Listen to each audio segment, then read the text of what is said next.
pasal 3 ya, kita lihat. Perhatikan baik-baik ayat 1. Kalimat awal, perhatikan. Akhirnya, jadi ini satu pelayanan yang sudah ujungnya, sudah pada titik akhirnya gitu kan. Nah, dia mengatakan begini Paulus, akhirnya saudara-saudaraku bersukacitalah dalam Tuhan. Jadi titik akhirnya kita itu apa? Kesedihan, putus asa, tanpa harapan, gelisah, takut? No. Dikatakan bersukacitalah dalam Tuhan. Ini perintah. Jadi itu ada dalam dirimu dan mengalahkan segala-galanya. Bersukacitalah dalam Tuhan. Nah, menuliskan hal ini lagi kepadamu tidaklah berat bagiku dan memberi kepastian kepadamu. Nah, apa yang terjadi? Perhatikan baik-baik ya. Dan Paulus melihat waktu dia tidak hadir, itu mengerikan terjadi di gereja. Nah, hati-hatilah terhadap anjing-anjing. Hati-hatilah terhadap pekerja-pekerja jahat. Yang hatinya itu seperti yang diberitahukan, penuh dengan kebencian, iri hati. Wah, itu jahat ya. Yang ketiga, hati-hatilah terhadap penyunat-penyunat palsu. Artinya, penyunat-penyunat palsu adalah orang-orang sepertinya rohani, sepertinya baik, yang luar biasa, mulutnya, doanya, tapi dikatakan penyunat palsu. Jadi ada 3 identitas yang Paulus katakan, kamu waspada dengan 3 orang macam ini di dalam gerejamu. 3, karena kitalah orang-orang bersunat yang rohani ya, yang beribadah oleh Roh Allah dan bermegah dalam siapa? Kristus Yesus. Bermegah hanya dalam Kristus Yesus. Dan tidak menaruh percaya kepada hal-hal lahiriah. Jadi kita beribadah apapun, jangan pernah kamu menaruh percaya lahiriah. Contohnya begini, aduh, kita hari ini diberkati luar biasa. Kenapa ya? Wah, kita mendapatkan ibadah yang sangat indah. Puji-pujiannya indah, kemudian waduh pohon Natalnya itu sangat indah gitu kan. Nah, itu dikatakan menaruh percaya pada hal-hal yang lahiriah. Nah, Pak, yang rohani gimana? Nah, berita firman Tuhan dan seluruh acara itu menyatakan hati Tuhan dan membawa hati kita bertumbuh, mengubah hidup kita. Nah, itu yang dikatakan berita sukacitanya itu di situ. Perubahan hidup kita, bukan cuma kamu kagum, waduh Natalnya luar biasa, lihat gini, waduh lampu, wah ada gereja kayak gini ya, bagus ya. Bukan itu lahiriah. Ya, itu lahiriah. Nah, sekalipun aku juga punya alasan untuk apa? Menaruh percaya pada hal lahiriah dalam tubuhnya Paulus, dalam jati dirinya. Jika ada orang lain menyangka dapat menaruh percaya pada hal-hal lahiriah, oh, aku lebih lagi, lebih daripada kamu, aku bisa memegahkan diri lebih daripada semuanya. Dari segi pengetahuan, kepintaran, otoritas, bagaimana orang memberikan saya hak dan juga untuk mengerjakan semua yang tidak mungkin kerjakan orang lain, itu Paulus.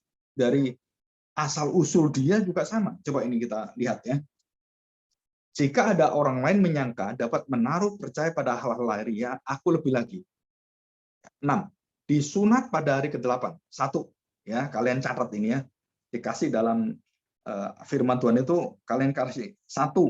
Apa yang keunggulan Paulus yang luar biasa itu? 1. Disunat pada hari ke-8. Menunjukkan bahwa semua orang Yahudi disunat semua. Ya, keyahudian dia. Yang kedua, dari bangsa Israel, artinya bangsa yang dipilih Tuhan, bangsa yang ditetapkan Tuhan, bangsa yang dicintai Tuhan, bangsa yang mendapatkan perjanjian Tuhan dan seluruhnya. Yang ketiga, dari suku Benyamin. Ya, dari suku Benyamin, dan latar belakang dari suku Benyamin itu adalah yang paling dicintai, walaupun yang terkecil dia yang dicintai, walaupun paling belakang. Yang keempat, orang Ibrani asli. Jadi nggak ada campurannya saya. Sedikit pun nggak ada. Dan dikatakan di sini tentang pendirian terhadap hukum Taurat. Aku orang Farisi. Jadi Paulus itu jabatannya dalam rohani apa? Orang Farisi. Dan dia bukan juga orang yang ahli Taurat. Jadi orang Farisi itu ahli Taurat. Orang ahli Taurat belum tentu orang Farisi. Jadi orang Farisi dalam kedudukan rohani lebih tinggi dari ahli Taurat. Ya, semua berasal dari sana. Jadi ini keimaman sebenarnya kita lihat. Nah, ini yang pertama disunat, bangsa Israel, suku Benyamin, Ibrani asli, dan kelima tentang pendirian hukum Taurat, aku orang Farisi. Ya.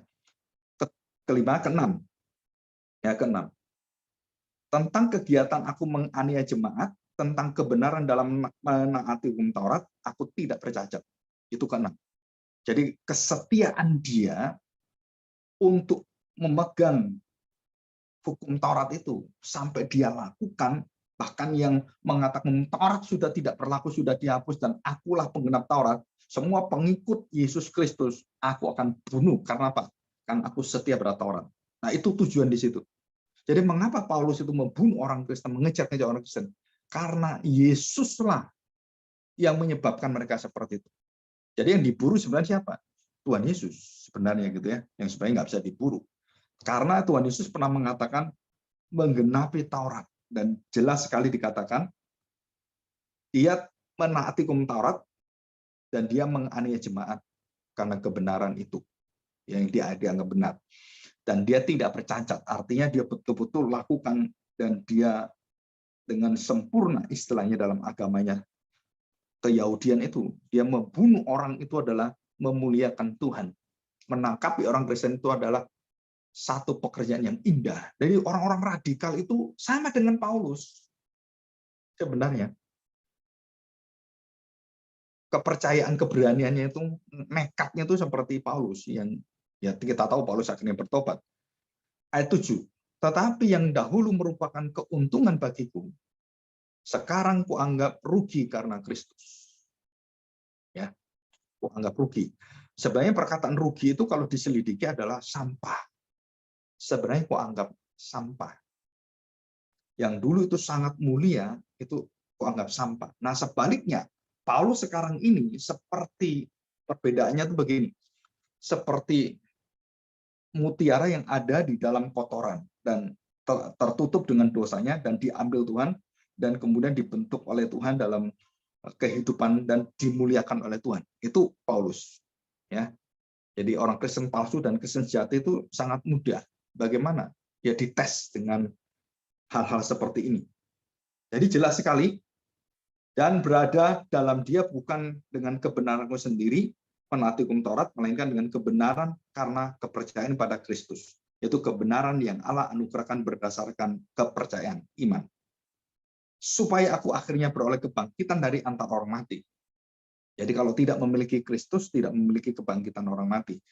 12, bukan seolah-olah aku telah memperoleh hal ini atau telah sempurna, melainkan aku mengejarnya. Kalau aku dapat juga menangkapnya, karena aku pun telah ditangkap Kristus. Ya, oke. Kita masuk ke pasal yang keempat. Pasal yang keempat. Nasihat-nasihat Paulus yang terakhir. Apa nasihat Paulus yang terakhir? Dan ini banyak disalahgunakan dan disalahkhotbahkan.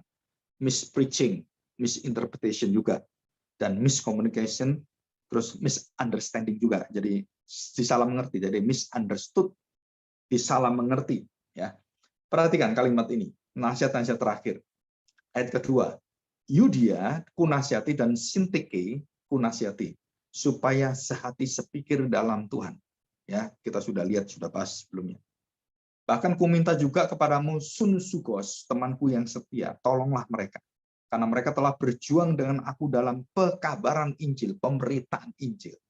Dari awal sampai akhir Paulus tetap pemberitaan Injil tentang Kristus Yesus, tentang kerajaan Allah, tentang kerajaan Kristus. Bersama-sama dengan Clemens dan kawan-kawanku sekerja yang lain yang nama-namanya tercantum dalam kitab kehidupan. Luar biasa ya. Jadi nama-nama itu ada dalam kitab kehidupan. Ingat, Paulus pernah diangkat ke surga. Paulus pernah diangkat ke surga. Jadi kitab kehidupan itu. 4, bersukacitalah senantiasa dalam Tuhan. Sekali lagi kukatakan bersukacitalah. Jadi seluruh tema terbesar Filipi adalah bersukacitalah di dalam Kristus. Itu tema terbesar. Ya, hendaklah kebaikan hatimu diketahui semua orang, Tuhan sudah dekat. 6, janganlah hendaknya kamu khawatir tentang apapun juga, tetapi nyatakanlah dalam segala hal keinginanmu kepada Allah, dalam doa dan permohonan dengan ucapan syukur. Damai sejahtera Allah yang melampaui segala akal akan memelihara hati dan pikiranmu dalam Kristus Yesus. Selalu melalui Kristus Yesus. Ya, dalam Kristus Yesus. 8. Nah, ini ayat yang disalah mengerti. Cepat bahkan. Perhatikan, seluruh perjalanan Paulus dalam penderitaan, dalam semuanya itu, kemudian ada orang berkhotbah dan menyampaikan khotbahnya jauh daripada latar belakang yang ada dalam iman Kristen. Wah, kamu akan sukses, kamu kalau mengatakan itu akan terjadi apa yang kamu ingini.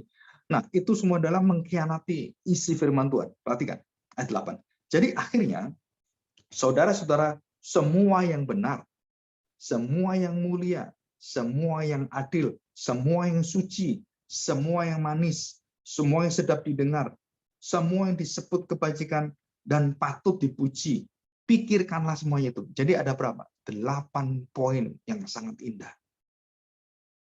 Jadi kita diarahkan bahwa secara hidup nanti bersama dengan Kristus, kamu akan menghadapi segala kesulitan apapun, tapi kamu akan memiliki pikiran yang bersukacita.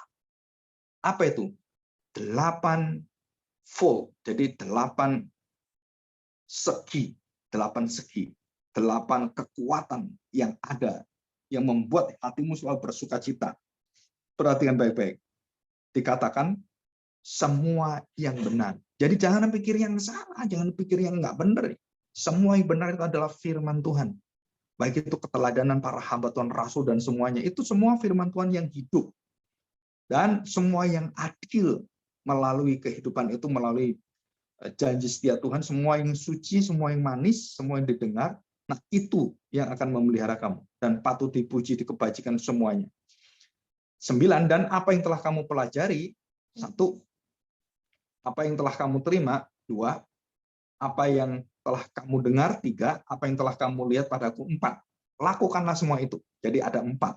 Ya, ada 4 sisi yang harus kita mendapatkan kekuatan itu. Jadi semua di atas, jadi akhirnya semua dalam hidup kita, perbuatan-perbuatan, sifat-sifat semua itu harus bernilai kualitas serupa dengan Kristus dan menuju kepada surgawi. Yang ke-9, apa yang telah kamu pelajari, yang kamu terima, kamu dengar, dan kamu lihat padaku, siapa ini? Paulus. Lakukanlah itu. Itu buah kebenaran. Maka Allah, sumber damai sejahtera, akan menyertai kamu. Luar biasa ya. Dan kita harap kalian juga bisa diberi kekuatan untuk berjalan bersama dengan Tuhan. Jadi kondisinya dunia jatuh dalam syurga, di dalam kerusakan, termasuk di dalam gereja terjadi begitu banyak dosa, kerusakan, dan kita diminta untuk tetap memikirkan semua yang benar, semua yang baik, semua yang manis. Untuk apa? Supaya sukacita kita itu tidak hancur. Walaupun kita mengalami begitu kesulitan banyak. Jadi kesulitan itu tidak dibuang. Segala hal yang bersifat negatif semuanya itu menjadi satu kekuatan bagi kita untuk menyatakan sukacita kita kepada Tuhan. Untuk menyatakan kebaikan-kebaikan Tuhan yang walaupun tidak bisa kita pikirkan secara manusiawi dan rasio kita. Tidak. Tetapi semua akan dibawa dalam keindahan bersama dengan Tuhan. Ya. Oke, kita akan bertemu 15 menit lagi ya. 10-10.